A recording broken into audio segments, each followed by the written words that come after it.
Namaste, Gurudev. Hello. All right, gonna do chapter 10 today, Bhagavad Gita Essentials, from Paramahamsa Sri Swami Vishwananda. I'll be reading the verses and the commentary just like how it's written. Chapter 10 today. Cool. Om Shri Gurubhyo Namaha Harihi Om. Om Shri Gurubhyo Namaha. Om Shri Swami Vishwanandaya Namaha. Om Shri Mavatar Babaji Namaha. Om Shri Mavatar Babaji Namaha. Om Shri Mavatar Babaji Namaha. Om Agdanya Dhamidandasya Yananjana Shalakaya Chakshuru Militam Yena Tasmai Shri Gurave Namaha. Cool.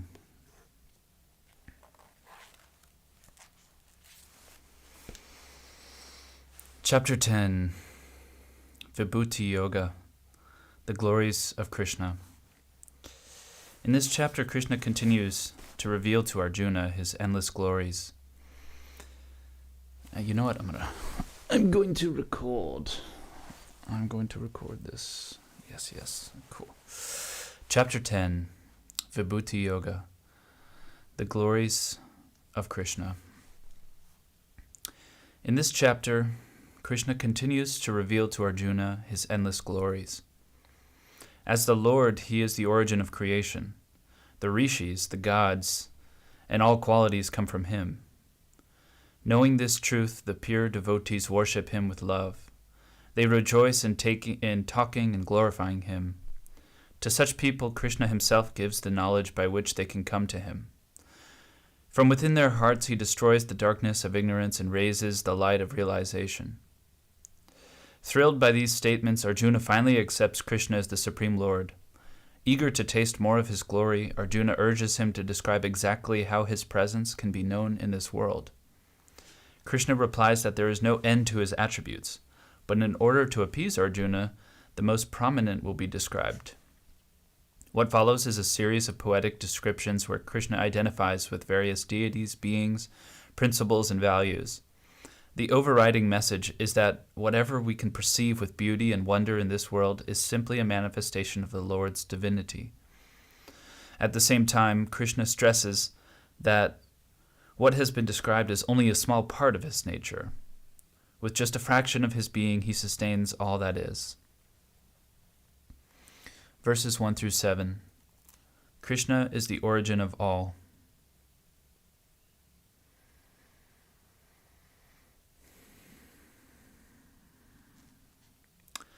Lord Krishna says, O Arjuna, because I desire your welfare, and you are my dear friend, listen once more as I deliver this supreme teaching.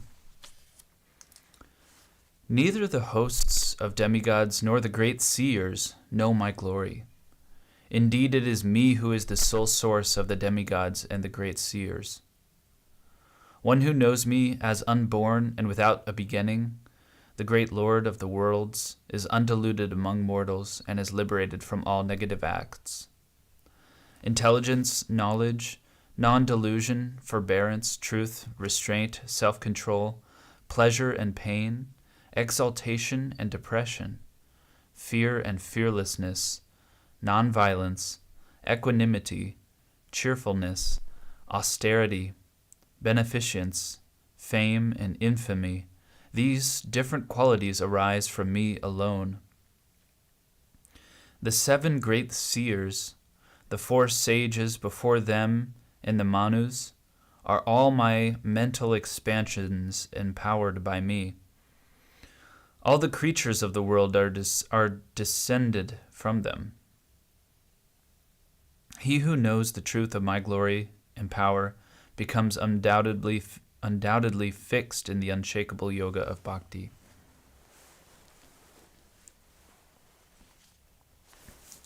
Bhagavan Krishna is saying that even the rishis, the sages, the shastras, the holy scriptures don't know anything of him. They can only speak a little of him, but they can't speak about the full revelation of himself. He has assumed various forms, more than it is written in the Shastras and in the Vedas. Whenever his devotees have called upon him, he has manifested himself. Even if for a short while he has taken a form and manifested himself into this world. He assumes various aspects, various forms, as desired by his devotees. Whoever calls him, in whatever form they call him, he will come to the bhakta in that aspect. To a worshipper of Lord Shiva, he will appear as Shiva. To a worshipper of Devi, he will appear as Devi. To a worshipper of Narayanaya, he will appear as Narayanaya. If you don't perceive the divinity within yourself, if you don't perceive God inside yourself, you will never find him outside. This is true knowledge, the knowledge of the self. When this wisdom arises, when one gets this revelation and dives into the ocean within oneself, then one perceives God within. The saints perceive the divine within themselves, and they see the same Lord everywhere. Then they don't judge anyone. Why should they judge someone when they see that what is inside them is also in the other person, who performs a different role? But this is high knowledge. The creation will never understand the Creator. The only thing that the creation can do is surrender to the Creator, nothing else. That's why he says that even if the rishis try to understand, even if the yogis try to understand, even if the demigods try to understand, their knowledge is limited. On the spiritual path through your sadhana, many kinds of gifts, siddhis, arise and start to manifest themselves inside of you. But these siddhis should not be the aim. The aim should be attaining God realization, nothing else. Use these gifts that manifest for the good of others, but keep them to one side. Do not give them attention. Very often you see spiritual people who, when they get the gift of clairvoyance or clairaudience, elevate themselves and say, "There's no better than me. Everybody has to listen to me." There are many people like this. They don't realize God has given them these gifts in order to help others. They become deluded, even if they reach this level of spirituality. It actually doesn't represent a very high level of spirituality, but one step. However, as a result of this delusion, they don't advance. Here Bhagavan says, "These are my qualities, but it is not me. If you want me, forget these gifts which arise and aim for the ultimate." Nowadays, people go around trusting everybody. There's a saying that says, when traveling by plane, you trust the pilot, but you don't know him. Of course, he introduces himself, but do you know who he is? No, you don't. But yet, when you are sitting on a plane, you trust that he knows what he is doing. When you go on a boat, you trust the captain. When riding on a bus, you trust the driver. But do you know the captain? Do you know the driver? They have a name, but you don't know them. However, very few trust the controller of life. People go through life, but very few trust in God truly. He who truly cares for you, he who has brought you here. Your trust should be completely on him, trusting that he is the controller. He is the true guide, and he is placing you where you have to be. Verses 8 through 11. Krishna gives knowledge to his devotees. I am the source of all. Everything emerges from me. Realizing this truth, the enlightened one worships me with loving devotion. With their minds focused on me and their lives centered upon me, they inspire one another. By always speaking of my glory, they derive bliss and contentment. To those who are constantly engaged with me and who worship me with intense love, I give them realization by which they can come to me. Out of compassion for them, from within their hearts, I lift the lamp of knowledge and dispel the darkness born of ignorance. Those who are deluded, the sensually minded people, are engrossed in all kinds of worldly enjoyments, and they find great delight in them. People who work the whole week and look forward to getting drunk at the weekend don't realize when the weekend has passed. What have they done? They don't remember. They call this life. I know many of you have gone through this stage when you were young. Not all of you had the grace to be on the spiritual path as quickly as others. You experienced Maya. Now you are drinking the Amrita, which in turn helps you become divine. The one who drinks the nectar that is derived from hearing the glory of the Lord is purified. Even if just by hearing the glory of the Lord, all the sins of one's past, not only of this life, but also of past lives, are washed away. And bhakti awakens in the heart of one who is not deluded by the world. His ultimate reality is revealed only to the one who is ready. Many are not ready, but you experience this in your daily life. One who is fully surrendered in devotion to him is full of great joy.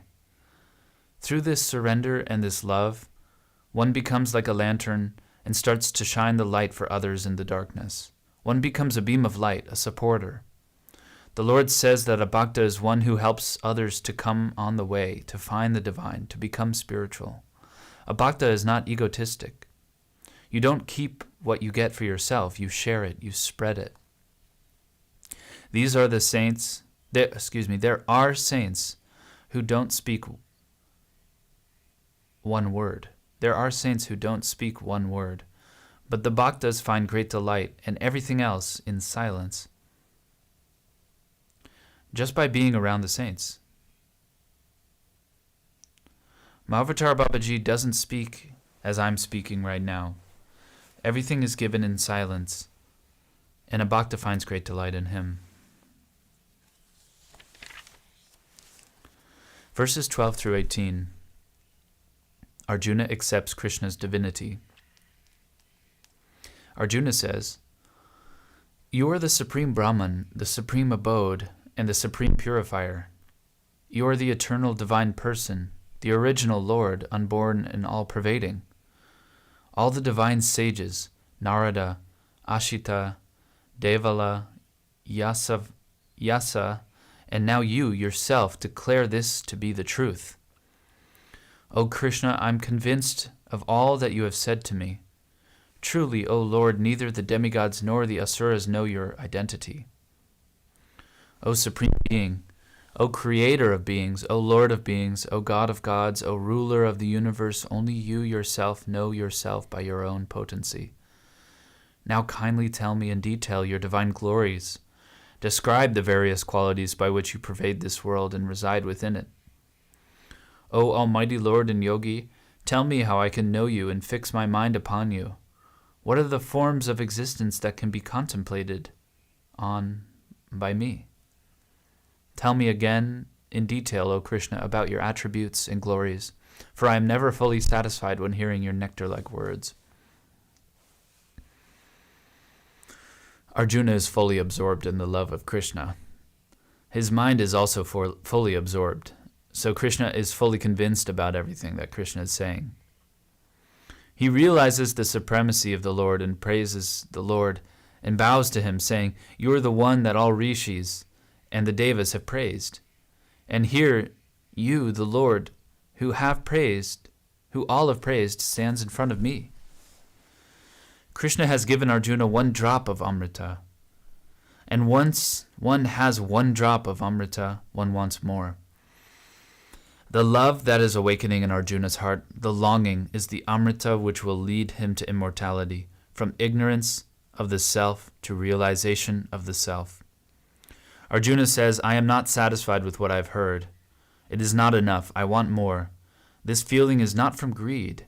Out of greediness, someone longs for material things. To get more and more for self-enjoyment.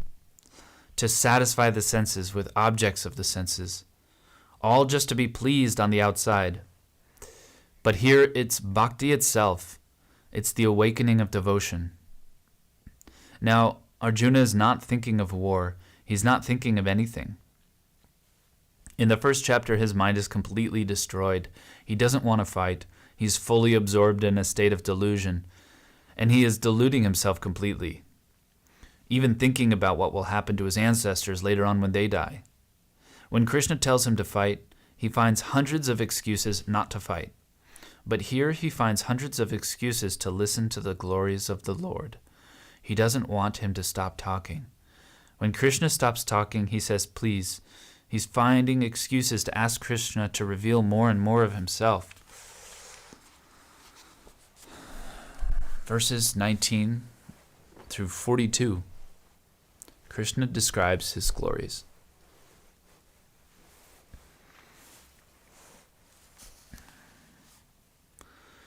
Lord Krishna says, I shall gladly relate this to you, O Arjuna, but understand that there is no end to my glories, and so I shall only relate to you the most prominent of them. I am the Self, O Arjuna, dwelling in the hearts of all beings. I am also their beginning, middle, and end.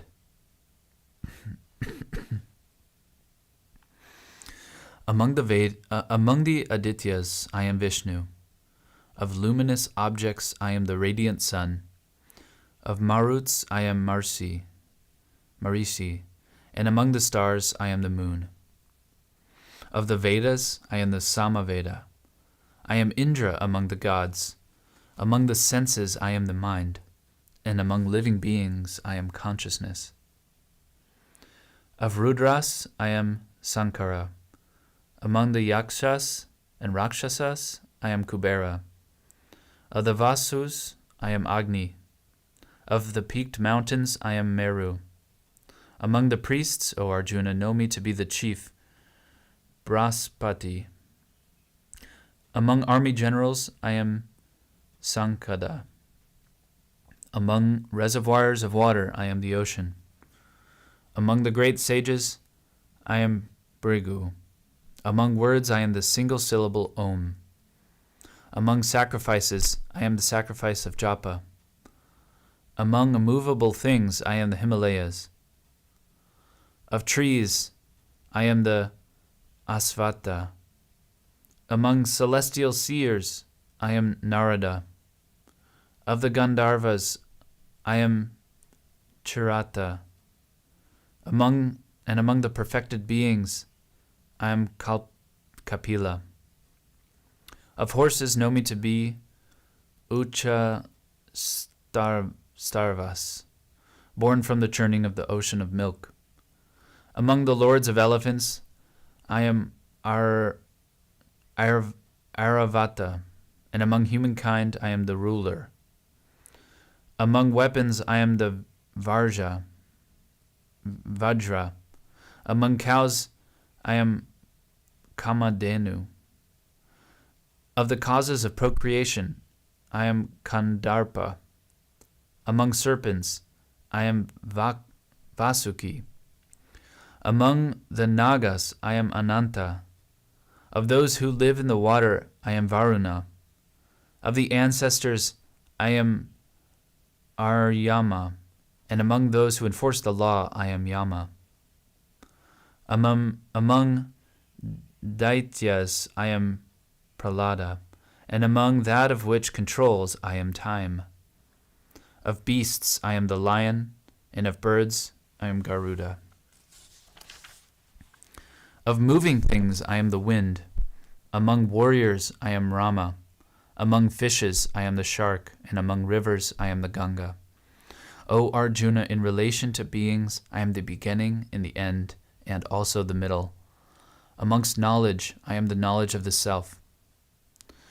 In the discipline of debate, I am the ultimate conclusion. Among the letters of the alphabet, I am A. Among compound words, I am the dual compound. I am myself everlasting time, and I am the creator facing every direction. I am death who destroys everyone. I am the origin of all that shall be born. Among feminine qualities, I am fame, prosperity, eloquence, memory, intelligence, endurance, and forgiveness. Of the Samaveda hymns, I am the Brat Sama hymn, and among Vedic metries, I am the Gayatri. Of months, I am Margasira. Of the seasons, I am the season of flowers, spring. Of fraudulent activities, I am gambling. I am the brilliance of the brilliant. I am victory, I am effort, I am the strength of the strong. Of the Vrishni clan, I am Vasudeva. Of the Pandavas, I am Arjuna. Among sages, I am Vyasa, and among the great thinkers, I am Shukra. Of the meanings of enforcing law, I am the principle of punishment. Among conquerors, I am diplomacy. Of secrets, I am silence. And of those who are wise, I am wisdom. Know that I am the seed of all living beings. There is nothing moving or unmoving that cannot exist without me. Understand that I have only briefly described my manifestations, for there is no limit to my divine glories, O Arjuna. Know for certain that whenever something displays its splendor or power, it comes from just a part of my potency. But of what use to you is all this knowledge, O Arjuna? With just a fraction of myself I exist, sustaining this whole universe.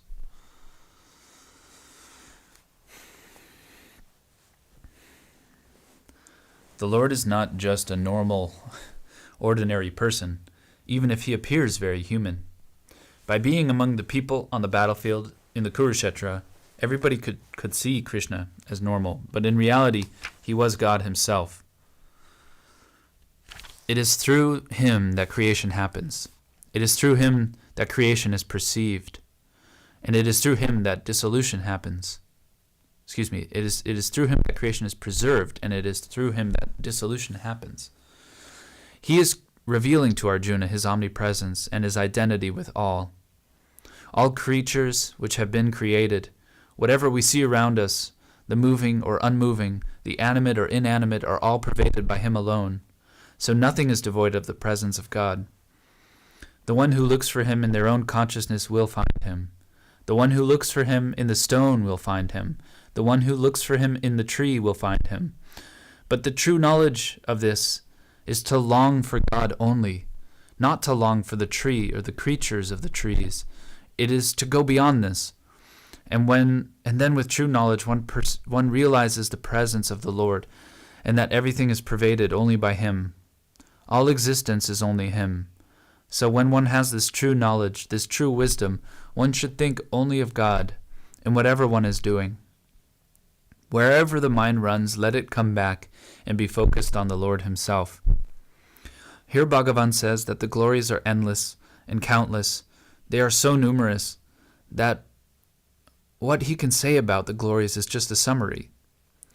In all universes, there is no limit to his glories. He says, what I have given you here is just a fraction, a portion of these glories. And it is very difficult for a normal human mind to understand these small splinters I have given you. The realized soul, the one who has ascended towards God consciousness, who has attained God realization, perceives the eternal Lord with full knowledge and full awareness. So all these manifestations are sustained by just a small fraction of himself alone. It's not his fullness. But in that fraction resides the fullness. However, the fullness doesn't reside in that fraction. Chapter 10, key verses, key terms. 7 great seers. Created by Brahma and known as the Saptarishis, they are responsible for guiding the human race during the 4 yugas, ages. They are in complete communication with the Lord at all times and work towards maintaining a balance on earth.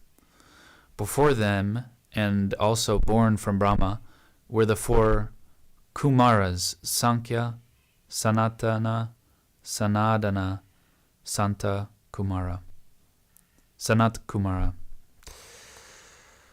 Manu, title given to the first man of every age, known as Manvantara. All humans are believed to have descended from his lineage. Adityas. These are the 12 deities which take the role of the sun. Every month these deities change, and out of them Vishnu is the most radiant. Maruts, identified as wind deities, each with a specific function. All of them are presided over by Marishi. Samaveda, one of the 4 Vedas. The Samaveda contains melodies and chants. Rudras, described as loyal companions of Rudra, also identified as Lord Shiva. Rudras are messengers in different aspects of Shiva and are fearsome in nature. Sankara is commonly known as the ascetic form of Shiva who dwells in Mount Kailasha. Yaksas, class of nature spirits who serve Kubera, deity responsible for wealth. Kubera, deity responsible for material wealth and king of the Yaksas, nature spirits. Vasus, 8 elemental deities representing different aspects of nature. The element of fire is presided over by Agni. Meru, the sacred 5-peaked mountain considered to be the center of the physical, metaphysical, and spiritual universe. It resides in the spiritual realm and cannot be perceived with the physical eyes. Braspati, deity responsible for wisdom and is the perceiver of the devas, demigods. The perceptor of the devas, demigods. Skanda, born of the 3rd eye of Shiva, he is brother of Ganesha and leads the celestial armies against the Asuras. Brigu, one of the 7 great Saptarishis born from Brahma. Japa, meditative repetition of a mantra or a divine name. Asvata tree, a sacred fig tree mentioned in various Hindu texts. Narada, a great Vedic sage born from Brahma and one of the foremost devotees of the Lord. He wanders the universe imparting the knowledge of devotion. Gandharvas, a group of celestial deities skilled in various arts such as music and dancing. Among the Gandharvas, Chitrarata is said to be highly skilled in the art of singing. Kapila, incarnation of the Lord and great sage who taught his mother Devhuti the knowledge of the self, as mentioned in the Srimad Bhagavatam. Uchai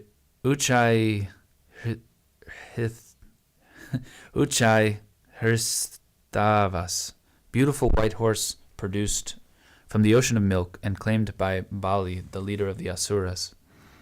Churning of the ocean of milk, one of the central events in the eternal struggle between the Devas, demigods, and the Asuras. Both groups churned the ocean of milk to obtain the nectar of immortality, Amrita. Airavata, considered to be the best among elephants and the vehicle of the king of demigods, Indra. Vajra, the main weapon of the king of the demigods, Indra, in the form of a thunderbolt. Kamadhenu, the mother of all cows who provides her owners with whatever they desire. Kandarpa, deity responsible for human love, most commonly associated with Cupid in the West. Vasuki, king of the serpents who helped in the churning of the ocean of milk. Nagas, Ananta, half-human, half-serpent beings that reside in the netherworld. Ananta is the king of the Nagas, an eternal servant of Vishnu. Vishnu is often depicted resting on Ananta. Varuna, deity responsible for the oceans. Yama, the lord of death who rules the netherworld. For those bound to this material world, he delivers justice for each soul. Daityas, a clan of Asuras who are eternally engaged in a fight with the Devas, demigods. Prahlada was a great king of the Asuras, and devotee of the Lord. He played a central role in the incarnation of the Narasimha Avatara. Garuda, considered to be the best among birds in the form of an eagle. He is the vehicle and eternal servant of Vishnu.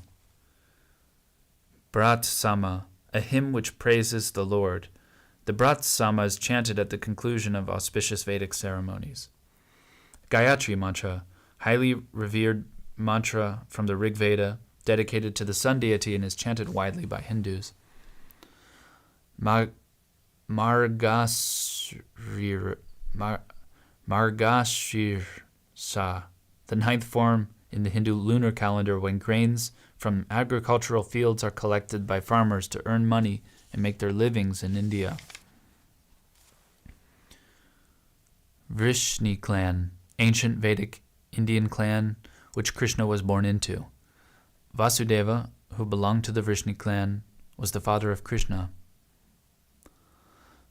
Vyasa, a great Vedic sage who organized and divided the Vedas. He authored many of the Puranic scriptures, but is perhaps most famous for authoring the Mahabharata and the Srimad Bhagavatam. Okay, so that makes chapter 10. And we'll do chapter 11 sometime soon. Jai Gurudev.